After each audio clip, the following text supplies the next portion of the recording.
नमस्कार, जय स्वामीनारायण। प्रकरण 1 सजीवों में प्रजनन बीजा विडियो लेक्चर में आप सर्वेनु हार्दिक स्वागत है। पहला लेक्चर में आपणे सजीवों में प्रजनन में बे पद्धतिओ अलिंगी प्रजनन पद्धति और लिंगी प्रजनन पद्धति विषे बात करी हती। ए उपरांत जीवन काल एटले शुं, जीवन चक्र विषे बात करी अने प्राणीओं में जोवा मळती विविध अलिंगी प्रजनन पद्धतिओने विशेष अभ्यास कर्यो हतो। पहला लेक्चर में थोड़ोक अमुक विद्यार्थीओने एवी कम्प्लेन हती कि थोड़ो साउंड प्रॉब्लम हतो, तो आपणे फटाफट एक बार जे पहला लेक्चरनुं हतुं ए थोड़ुं रिवाइज करी लईए।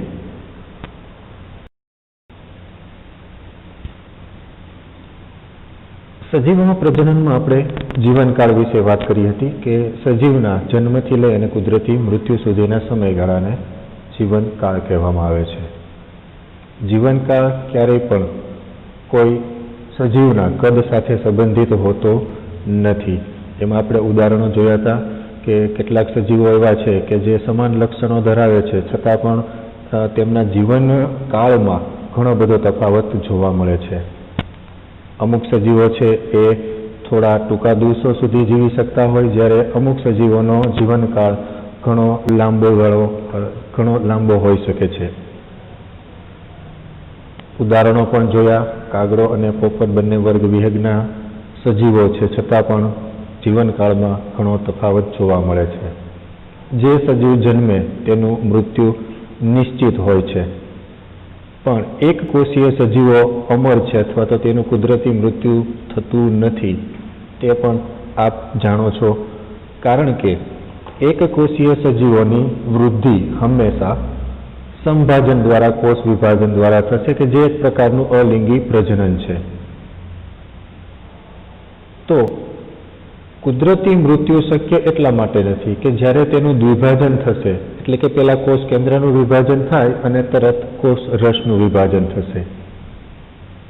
तो नवा उत्पन्न थयेला बाळकोषोनुं जनीन द्रव्य ए मूळ मातृकोषनुं जनीन द्रव्य छे, ए ज जनीन द्रव्य छे अने त्यारबाद बंनेमां समान कदमां कोष रसनुं विभाजन थशे। माटे जे मूळ मातृकोष हतो ए संख्यामां वृद्धि पामी अने बे बाळकोषमां विभाजित थशे।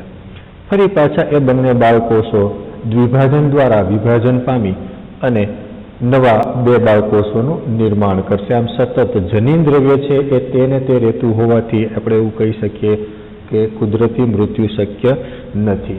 तो आ एक प्रकारनी प्रजनन पद्धति छे। तो प्रजनन एवी पद्धति छे के जेना द्वारा सजीव पोताना जेवा ज नवा सजीवनुं निर्माण करी अने पोतानी जातिनुं सातत्य जाळवी राखे छे। नवो उत्पन्न थयेलो सजीव ए वृद्धि पामे छे, पुख्त अवस्थाए पहोंचशे अने फरी पाछो ए प्रजनन करी अने नवा सजीवनुं निर्माण करशे अने त्यारबाद वृद्धि अने घसाराने कारणे वृद्धत्व आवे छे धीमे धीमे अने मृत्यु तरफ ए आगळ वधे छे।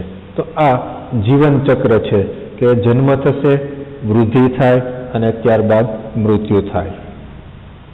लिंगी प्रजनन द्वारा जनिनिक भिन्नता उत्पन्न थशे। तो ए जनिनिक भिन्नता आपणे ख्याल छे ए प्रमाणे अर्धीकरण ज्यारे थाय छे, जन्युनुं निर्माण थाय त्यारे तेनी प्रथम पूर्वावस्थामां आपणे 5 पेटा उपअवस्थाओ भणीए छीए, जे 11मा धोरણમાં આપણે ખૂબ વિશેષ ચર્ચા કરી છે। પણ ટૂંકમાં બે સમજાત રંગસૂત્રો નજીક આવે, એકલ સૂત્ર વીંટળાય, જનીન દ્રવ્યની અદલા બદલી કરે અને ફરી પાછા સમજાત રંગસૂત્રો છૂટા પડે છે। તો મૂળ જનીન હતું એના કરતાં હવે નવું જનીન સંકુલ રચાય છે અને આ નવું જનીન સંકુલ એ વારસામાં ઉતરે છે।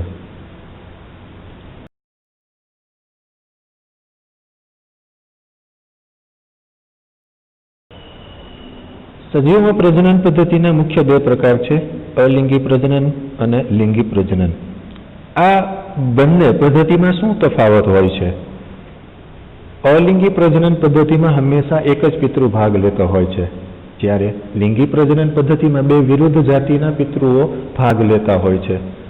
जो उभयलिंगी प्राणी होय तो एक ज सजीव में बंने प्रकारना प्रजनन तंत्रो जोवा मळे छे।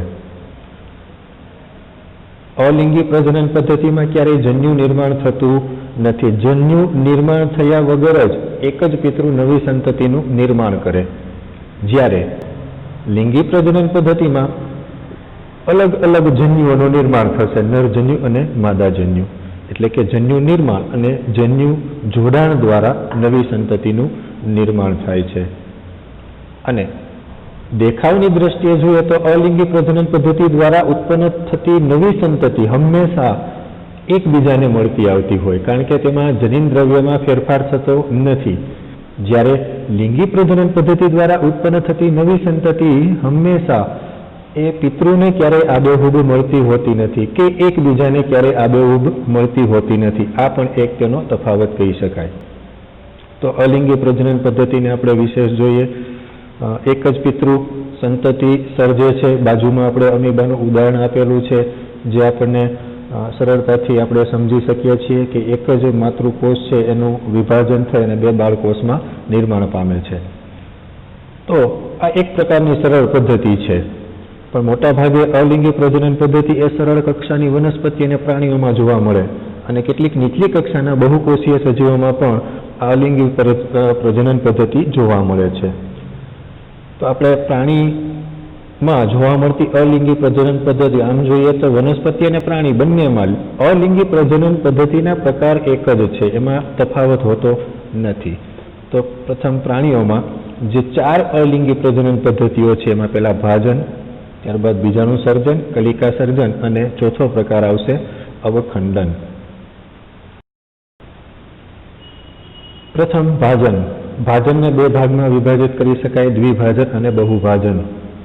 શબ્દ દ્વારા જ સ્પષ્ટ છે. દ્વિભાજન એટલે એક માતૃકોષનું વિભાજન થઈ અને બે બાળકોષનું નિર્માણ થશે. બહુભાજન એક માતૃકોષમાંથી ઘણા બધા બાળકોષોનું નિર્માણ થાય. દ્વિભાજનમાં કોષ કેન્દ્ર વિભાજન થાય પ્રથમ અને ત્યારબાદ કોષરસ વિભાજન થશે. આ એક પ્રકારનું સમભાજન પ્રકારનું જ વિભાજન છે. આપણે કોષરસ વિભાજનને આધારે તેને ફરી પાછા 3 ભાગમાં વિભાજિત કરેલું હતું. સરળ દ્વિભાજન. અમીબા એ અનિયમિત આકારનું પ્રાણી છે, એટલે પ્રથમ કોષ કેન્દ્ર વિભાજન થાય છે અને ત્યારબાદ તેને અનુસરીને કોષરસ વિભાજન થાય, પરંતુ કોષરસ વિભાજનની દિશા નિશ્ચિત હોતી નથી. કોઈ પણ દિશામાંથી કોષરસ વિભાજિત થઈ શકે છે, તેથી તેને સરળ દ્વિભાજન કહેવાય છે. પરંતુ પેરામિશિયમમાં કોષરસ વિભાજન હંમેશા અનુપ્રસ્થ એટલે કે આડા ભાગેથી વિભાજિત થાય છે અને ત્યારબાદ બે નવા બાળકોષો ઉત્પન્ન થાય છે. તો અહીંયા અનુપ્રસ્થ કોષરસનું વિભાજન થતું હોવાથી તેને અનુપ્રસ્થ દ્વિભાજન કહેવાય છે. જ્યારે યુગ્લિનામાં કોષરસનું વિભાજન આયામ અક્ષે થાય છે, જે આકૃતિમાં આપણને સ્પષ્ટ ખ્યાલ આવે છે. અહીંયા કોષરસનું વિભાજન આયામ અક્ષે થતું હોવાથી તેને આયામ દ્વિભાજન કહેવાય છે. આપણે એક બીજો પણ શબ્દ જોયો તો જનીનિક પ્રતિકૃતિ એટલે કે ક્લોન. તો દ્વિભાજન પ્રકારે થતા વિભાજનમાં હંમેશા નવી ઉત્પન્ન થતી સંતતિ એકબીજાને મળતી આવતી હોય અને એ બંને તેના પિતૃના જ લક્ષણો ધરાવતી હોય છે, એટલે કે પિતૃને અને એકબીજાને સંપૂર્ણપણે મળતી આવતી હોય છે. તો એક જ પિતૃમાંથી ઉત્પન્ન થતી જનીનિક રીતે સમાન સંતતિને જનીનિક પ્રતિકૃતિ અથવા તો ક્લોન કહેવાય છે. બહુભાજન. બહુભાજનમાં કોષ કેન્દ્રનું સતત અસંભાજન પ્રકારે વિભાજન થાય છે. દ્વિભાજનમાં હંમેશા કોષ કેન્દ્રનું વિભાજન થાય ત્યારે જનીન દ્રવ્ય સમાન પ્રમાણમાં વહેંચાય છે, પરંતુ અહીંયા સ્પષ્ટ શબ્દ છે અસંભાજન પ્રકારે, એટલે કે જનીન દ્રવ્યની વહેંચણી સરખા પ્રમાણમાં થતી હોતી નથી. તેથી જે કોષ કેન્દ્ર વિભાજનને અનુસરીને તરત કોષરસ વિભાજન થાય છે, તેમ અહીંયા તરત કોષરસનું વિભાજન થતું નથી, પરંતુ કોષ કેન્દ્રની ફરતે દરેક સ્થાન પર કોષરસ વીંટળાય છે.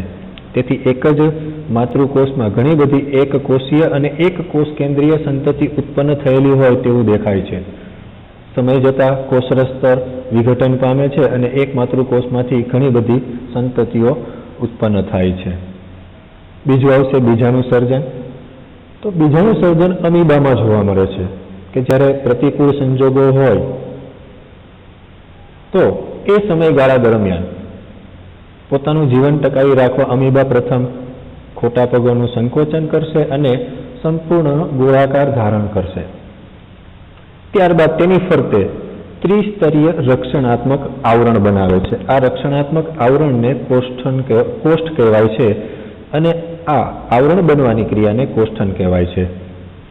પ્રતિકૂળ સંજોગો દરમિયાન એ નિષ્ક્રિય અવસ્થામાં રહેશે, પરંતુ જેવા અનુકૂળ સંજોગો આવે એટલે તરત કોષ્ઠન પામેલા અમીબામાં પ્રથમ બહુભાજન થશે. જે આપણે ઉપર પ્રક્રિયા જોઈ એ રીતે સતત પ્રથમ કોષ કેન્દ્રનું અસંભાજન પ્રકારે વિભાજન થશે. તેની ફરતે કોષરસ વીંટળાશે અને સમય જતાં આ કોષ્ઠનું આવરણ ફાટતા તેમાંથી ઘણા બધા કુટપાદીય બીજાણુઓ ઉત્પન્ન થાય છે, એટલે કે મુક્ત થાય છે. અને ત્યારબાદ દરેક કુટપાદીય બીજાણુઓ સ્વતંત્ર બાળ પ્રાણી તરીકે અસ્તિત્વ ધરાવે છે. તો બીજાણુ સર્જન એ માત્ર પ્રતિકૂળ સંજોગો હોય ત્યારે જ અમીબામાં જોવા મળશે, પરંતુ પ્લાઝ્મોડિયમમાં આ બીજાણુ સર્જન તેના જીવનના નિશ્ચિત તબક્કામાં થાય છે. કારણ કે પ્લાઝ્મોડિયમ અંતઃપરોપજીવી પ્રાણી છે, રુધિરમાં જોવા મળે, રક્તકણમાં આવશે. તો એ અગાઉ આપણે 11મા ધોરણમાં મેલેરિયા વિશે વાત કરી હતી ત્યારે આની ખૂબ ડિટેલમાં વાત કરી છે. તેમાં જોજો એક એની આ અવસ્થા આવશે કે જે દરમિયાન બીજાણુ સર્જન નિર્માણ થાય છે, બીજાણુઓનું નિર્માણ થાય છે. કલિકા સર્જન. આ પદ્ધતિમાં સજીવ શરીરના કોઈ નિશ્ચિત ભાગના અમુક કોષો સતત સંભાજન પ્રકારે વિભાજન પામી અને એક ઉપસેલો કોષ સમૂહ રચે છે, જેને કલિકા કહેવામાં આવે છે. ત્યારબાદ તેમાંથી વૃદ્ધિ પામી અને બાળ પ્રાણીનો વિકાસ થાય છે. થોડા સમય સુધી તે માતૃ શરીર સાથે જોડાયેલું રહે છે અને ત્યારબાદ માતૃ શરીરથી છૂટું પડી અને સ્વતંત્ર બાળ પ્રાણી તરીકે અસ્તિત્વમાં આવે છે. આ કલિકા શરીરની બહાર ઉત્પન્ન થાય અથવા તો અંદર ઉત્પન્ન થાય છે તેના આધારે ફરી પાછા બે પ્રકાર પડશે: બાહ્ય કલિકા સર્જન અને અંતઃકલિકા સર્જન. બાહ્ય કલિકા સર્જનમાં ઉદાહરણમાં આવશે હાઇડ્રા. ઉપર આકૃતિમાં દર્શાવેલું છે પ્રમાણે હાઇડ્રામાં તેના તલસ્થ ભાગેથી કલિકાનું નિર્માણ થશે અને બાળ પ્રાણીનો વિકાસ થાય છે. અંતઃકલિકા સર્જન. અંતઃકલિકા સર્જનમાં મીઠા પાણીની વાદળી, ઉદાહરણો આપેલા છે સ્પોન્જિલા અને દરિયાઈ વાદળી સાયકોન, પોતાના શરીરની અંદર વિશિષ્ટ કોષ સમૂહ રચે છે જેની ફરતે આવરણ આવેલું હોય છે, જેને અંતઃકલિકા અથવા તો જીમ્યુલ તરીકે ઓળખવામાં આવે છે. અને ત્યારબાદ આ જીમ્યુલ્સ સ્વતંત્ર બાળ પ્રાણી તરીકે અસ્તિત્વમાં આવે છે. પુનઃસર્જન અથવા તેને અવખંડન તરીકે પણ ઓળખવામાં આવે છે. આ પદ્ધતિમાં પ્રાણી શરીર જુદા જુદા ભાગોમાં વિભાજિત થશે. આકૃતિમાં હાઇડ્રાનું ઉદાહરણ આપેલું છે, 3 ભાગમાં વિભાજિત થાય છે. તો આ ત્રણ ભાગમાં એવી ક્ષમતા હોય છે કે તે પોતાના ખૂટતા ભાગનું નવું નિર્માણ કરે છે અને સ્વતંત્ર પ્રાણી અથવા તો પૂર્ણ પ્રાણીમાં તે ફેરવાઈ જાય છે. તો આ પદ્ધતિને પુનઃ સર્જન તરીકે ઓળખવામાં આવે છે. હવે જોઈએ વનસ્પતિઓમાં અલિંગી પ્રજનન. વનસ્પતિઓમાં પણ પ્રાણી અલિંગી પ્રજનન પદ્ધતિની જેમ મુખ્ય 4 પ્રકાર જોવા મળે છે અને નામ પણ સમાન જ છે. પહેલું ભાજન, બીજું કલિકા સર્જન, ત્રીજું અવખંડન અને ચોથું બીજાણુ સર્જન. તો પ્રથમ જોઈએ ભાજન. પ્રાણીઓમાં ભાજન 2 ભાગમાં વિભાજિત થતું હતું, દ્વિભાજન અને બહુભાજન. પણ અહીંયા માત્ર દ્વિભાજન પ્રકારે જ વિભાજન થતું જોવા મળે છે. તો દ્વિભાજન એ એક પ્રકારનું કોષ વિભાજન જ છે. અહીંયા બેક્ટેરિયામાં કઈ રીતે ભાજન અથવા દ્વિભાજન થાય છે તે દર્શાવેલું છે. પ્રથમ કોષ કેન્દ્રનું વિભાજન થાય છે. કોષ કેન્દ્રનું વિભાજન એટલે કે અહીંયા રંગસૂત્ર એક જ હોય છે બેક્ટેરિયામાં, સિંગલ ક્રોમોસોમલ DNA. પહેલા રંગસૂત્ર બેવડાય, ત્યારબાદ તેનું વિભાજન થશે અને કોષ કેન્દ્રનું વિભાજન થયા બાદ કોષ રસ વિભાજન પામી અને 2 સમાન કદના બાળકોષોનું નિર્માણ થાય છે. ઉદાહરણ આવશે મોનેરા, લીલ અને ફૂગ. તેમાં આ ખૂબ જ સામાન્ય પદ્ધતિ છે કે મોટાભાગે એ વિભાજન દ્વારા વિભાજન પામે છે. બીજો પ્રકાર કલિકા સર્જન. કલિકા સર્જનમાં ખાસ એક ઉદાહરણ યાદ રાખજો, એ પણ લીલ, ફૂગ અને યીસ્ટમાં જોવા મળે છે. તો કેટલીક લીલ અસ્થાનિક શાખાઓ ઉત્પન્ન કરે છે. તેનું ઉદાહરણ છે ડિક્ટિયોટા અને ફ્યુકસ, અને કેટલાકમાં કલિકાઓનું નિર્માણ થાય. એના ઉદાહરણમાં આવશે પ્રોટોસાયફોન. યીસ્ટમાં કલિકા સર્જન અહીંયા આકૃતિમાં દર્શાવેલું છે. તો યીસ્ટ અને ફૂગ કલિકાઓ ઉત્પન્ન કરે છે. કલિકા ઉત્પન્ન થવાનું કારણ પ્રાણીઓમાં જે રીતે સતત સંભાજન પ્રકારે વિભાજન પામી ઉપસેલો કોષ સમૂહ રચે છે, પરંતુ અહીંયા કલિકાનું નિર્માણ અસંભાજન પ્રકારે વિભાજન થવાને કારણે ઉત્પન્ન થાય છે. એક કોષ કેન્દ્ર મોટું અને બીજું નાનું બને, એટલે એક કોષ મોટો બને અને બીજો કોષ નાનો બનશે. તો તે માતૃ શરીર સાથે જોડાયેલો રહે છે અને થોડા સમય બાદ એ માતૃ શરીર અથવા તો પિતૃકોષથી છૂટું પડી અને સ્વતંત્ર સજીવ તરીકે અસ્તિત્વમાં આવે છે. લીલમાં જે ઉદાહરણો આપેલા છે ડિક્ટિયોટા અને ફ્યુકસ, તેમાં અસ્થાનિક શાખાઓ એટલે કે જુદી જુદી શાખાઓમાં એ વિભાજિત થતું જાય છે. માતૃ શરીરથી તરત અલગ પડવું જોઈએ એ રીતે ક્યારેક એવું બને કે માતૃ શરીર સાથે જોડાયેલું રહે, વિકાસ પામે, ફરી તેનું વિભાજન થતા એટલે કે અસંભાજન પ્રકારે વિભાજન થાય એટલે નવો કોષ ઉત્પન્ન થશે જે માતૃ શરીર સાથે જોડાયેલો હોય. એમ સતત વિભાજન પામી અને જુદી જુદી શાખાઓમાં તે વિભાજિત થાય છે. જ્યારે પ્રોટોસાયફોનમાં તે માત્ર કલિકાઓ ઉત્પન્ન કરે છે.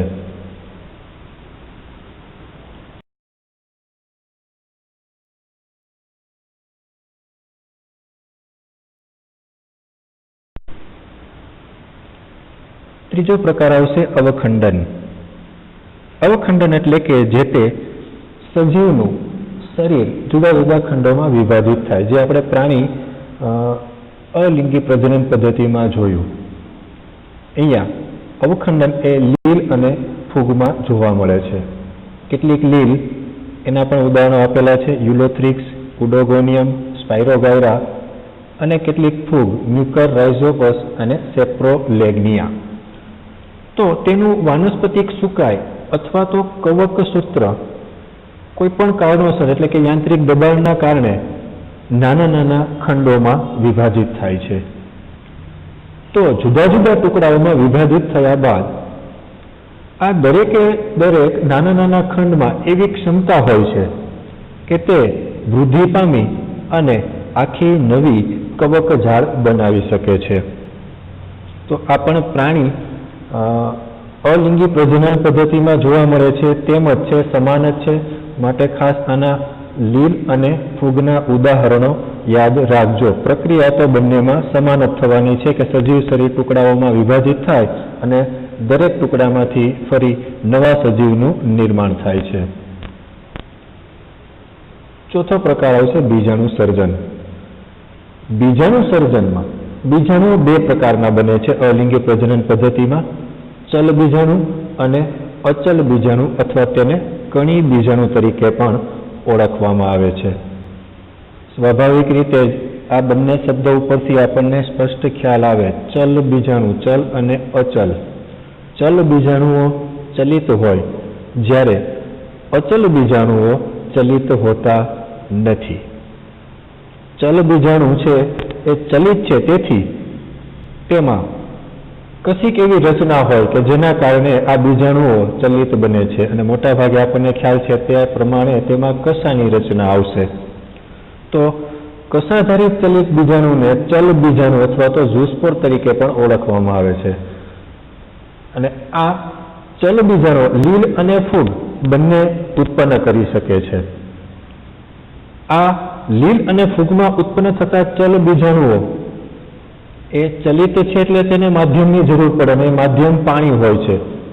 તો ચલ બીજાણુઓ પોતાની કસાની મદદથી સતત પાણીમાં તરતા રહે છે અને થોડા સમય બાદ પોતે સ્વતંત્ર સજીવ તરીકે અસ્તિત્વમાં આવે છે. તેના ઉદાહરણો પણ આપેલા છે: યુલોથ્રિક્સ, ક્લેમિડોમોનાસ અને ઉડોગોનિયમ. અહીંયા નીચે આકૃતિમાં ડાબી બાજુ જે અંડાકાર દેખાય છે તે ક્લેમિડોમોનાસના ચલ બીજાણુઓ છે, જ્યારે જમણી બાજુ દર્શાવેલા 4 કસાધારી ચલ બીજાણુઓ યુલોથ્રિક્સના છે. તો આ ખાસ ઉદાહરણો યાદ રાખજો. કસાધારી ચલ બીજાણુ અથવા તેને ઝૂસ્પોર તરીકે પણ ઓળખવામાં આવે છે.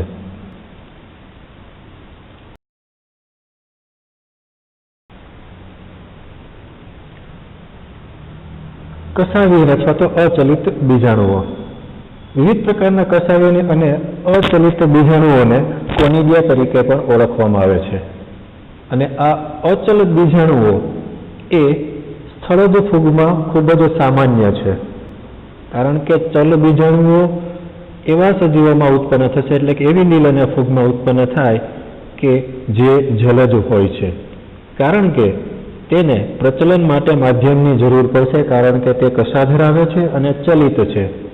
તો અચલ બીજાણુઓ હંમેશા સ્થળજ ફૂગમાં ઉત્પન્ન થાય છે.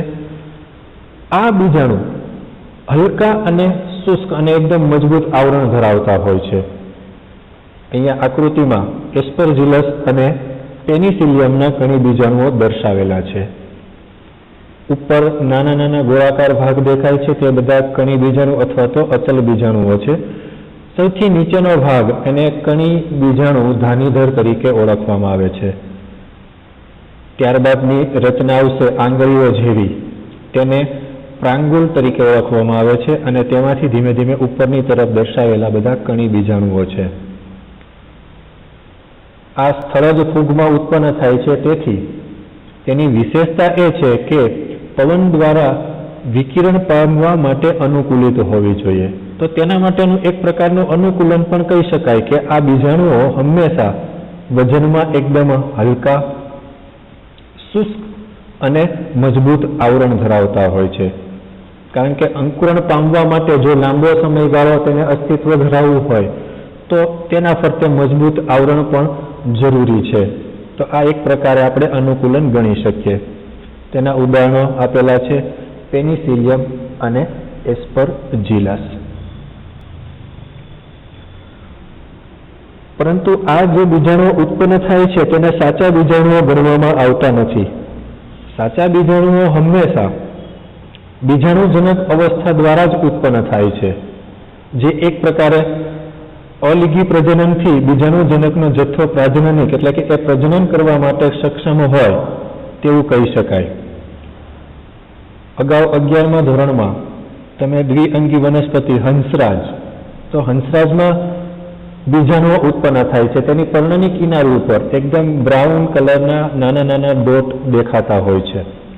તો એ અલિંગી પ્રજનન પદ્ધતિ દ્વારા ઉત્પન્ન થતા હોય છે અને તેના દ્વારા અલિંગી પ્રજનન પદ્ધતિ થાય છે. જ્યારે કેટલાક બીજાણુ એવા, કારણ કે બીજાણુના એ 2 પ્રકાર આવશે: સમબીજાણુ અને વિષમ બીજાણુઓ. સમબીજાણુ એટલે કે એક સરખા. તો હંસરાજમાં જે બીજાણુઓ ઉત્પન્ન થાય છે એને આપણે અલગ પાડી શકતા નથી, કે નરજન્યુ અથવા તો માદાજન્યુ કહીએ છીએ તે રીતે તેને અલગ પાડી શકાતા નથી. બધા જ બીજાણુઓ હંમેશા એક સમાન હોય છે, તેથી તેને સમબીજાણુ કહેવાય છે. તેનાથી અલગ ત્રિઅંગી વનસ્પતિ એટલે કે સેલાજિનેલાના આવૃત અને અનાવૃત બીજધારી વનસ્પતિઓમાં બીજાણુઓ 2 પ્રકારના ઉત્પન્ન થતા હોય છે, જેને આપણે લઘુ બીજાણુ અને મહાબીજાણુ તરીકે ઓળખીએ છીએ. તેથી તેને વિષમ બીજાણુ કહેવામાં આવે છે.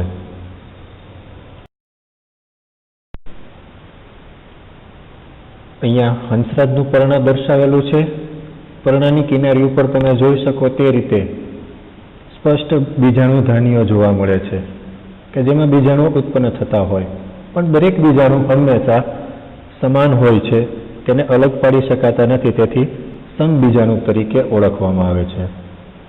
બીજું ઉદાહરણ આપેલું છે તે વિષમ બીજાણુકનું છે. બીજાણુ પર્ણ કે જેમાં બંને પ્રકારના બીજાણુધાનીઓ એટલે કે લઘુ બીજાણુધાની અને મહાબીજાણુધાની દર્શાવેલી છે.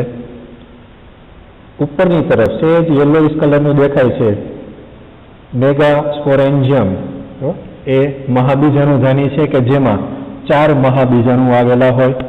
નીચેની તરફ સેજ ઓરેન્જ કલરનું દેખાય છે માઇક્રોસ્પોરેન્જિયમ વિથ મેની માઇક્રોસ્પોર્સ એટલે તેમાં ઘણા બધા લઘુ બીજાણુઓ આવેલા હોય છે.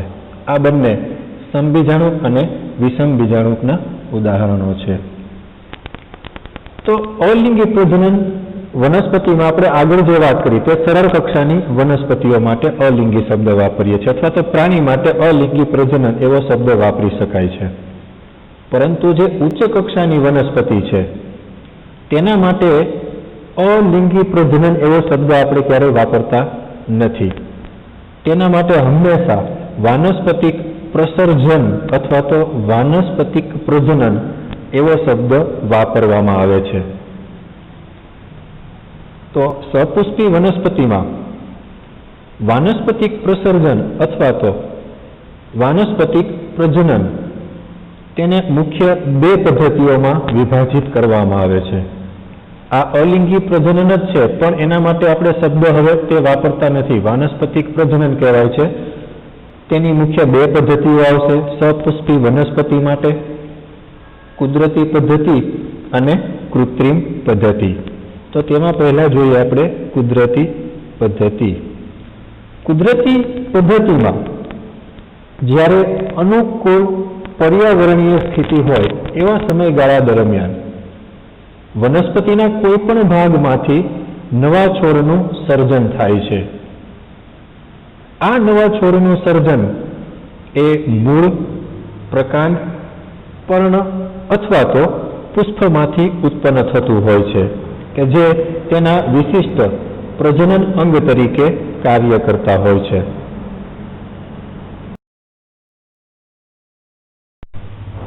મૂળ દ્વારા વાનસ્પતિક પ્રસર્જન અથવા તો વાનસ્પતિક પ્રજનન.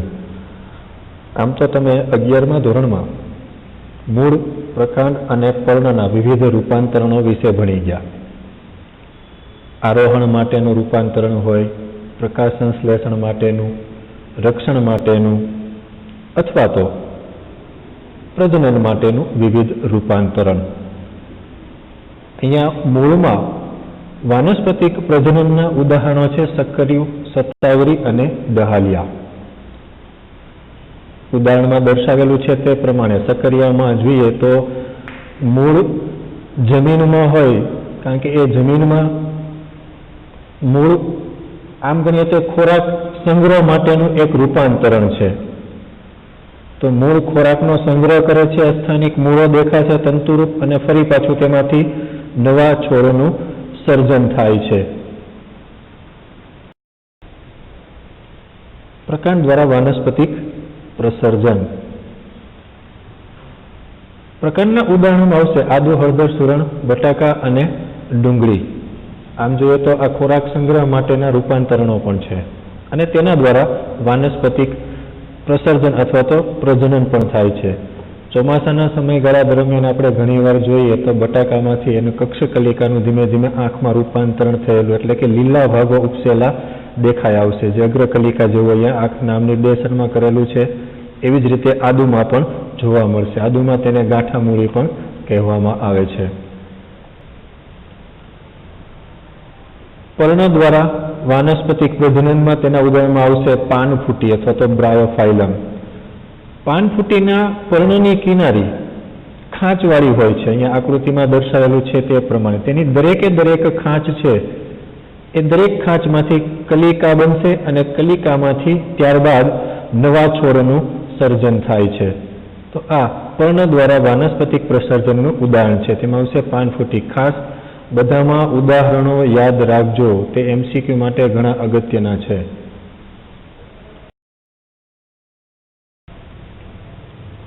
તેવી જ રીતે રામબાણ અને અબુટી એટલે કે ઓક્ઝલિસમાં પુષ્પ કલિકાઓ દ્વારા નવા છોડનું સર્જન થાય, જ્યારે કનકમાં કક્ષકલિકા દ્વારા નવા છોડનું સર્જન થાય છે. અહીંયા આકૃતિમાં દર્શાવેલું છે તે પ્રમાણે રામબાળમાં પુષ્પકલિકામાંથી નવા છોડનું સર્જન થાય છે. અન્ય પદ્ધતિઓમાં કે જે જુદા જુદા વિવિધ ભાગોમાંથી નવા છોડનું કઈ રીતે સર્જન થશે એની અલગ પદ્ધતિઓ આવે છે. કે દાખલા તરીકે દુર્વા ઘાસમાં જોવા મળતી રચનાને ભૂસ્તારી કહેવાય છે. દુર્વા ઘાસ એટલે કે લોન ગ્રાસ. આપણને લોન વિશે ખ્યાલ છે કે જ્યારે લોન વાવતા હોઈએ ત્યારે થોડા થોડા અંતરે માત્ર થોડા જથ્થામાં જ એ ઘાસને જમીનમાં ખૂંપાવવામાં આવે છે. ત્યારબાદ ધીમે ધીમે તેને પાણી મળે એટલે ભૂસ્તારીની રચના એટલે કે જમીનનું સ્તર છે ત્યાંથી એ સળંગ આવરણ બનાવી અને ફેલાઈ જાય છે. તો આકૃતિમાં દર્શાવેલું છે એ પ્રમાણે આ લોન ગ્રાસમાં ભૂસ્તારીની રચના છે. જળ શૃંખલામાં ભૂસ્તારિકાની રચના. અહીંયા ઉપરની તરફ આકૃતિમાં પર્ણો દર્શાવેલા છે, નીચેની તરફ મૂળનો ભાગ દર્શાવેલો છે, જ્યારે વચ્ચેની તરફની જે રચના છે તેને ભૂસ્તારિકા તરીકે ઓળખવામાં આવે છે. તેમાં વિકાસ થઈ આગળ વધી અને ધીમે ધીમે નવા છોડનું સર્જન કરતું જાય છે. તેવી જ રીતે હંસરાજમાં તમે 11મા ધોરણમાં તમને કદાચ ડોડિયા સાહેબે હંસરાજ બતાવેલી હશે. તેમાં વચ્ચેના ભાગેથી કમાન આકારે એક રચના ઉત્પન્ન થાય છે જેને વિરોહ તરીકે ઓળખવામાં આવે છે. તો હંસરાજમાં આ વિરોહ દ્વારા નવા છોડનું સર્જન થાય કે જ્યારે તે જમીનને સ્પર્શ કરે છે ત્યારે તેમાંથી ફરી પાછું નવા છોડનું સર્જન થાય છે. એ જ રીતે ફુદીનામાં અધો ભૂસ્તારીની રચના. અહીંયા આકૃતિમાં ફુદીનામાં અધો ભૂસ્તારીની રચના દર્શાવેલી છે.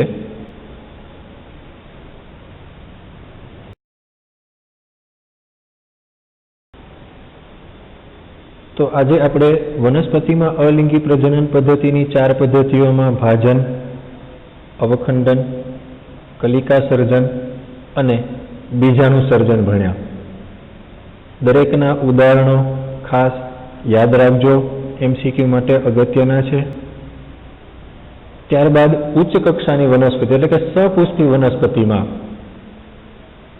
પ્રજનન પદ્ધતિઓ 2 પ્રકારે બનશે. આમ તો એ અલિંગી પ્રજનન પદ્ધતિ જ છે, પણ કુદરતી પદ્ધતિ અને કૃત્રિમ પદ્ધતિ.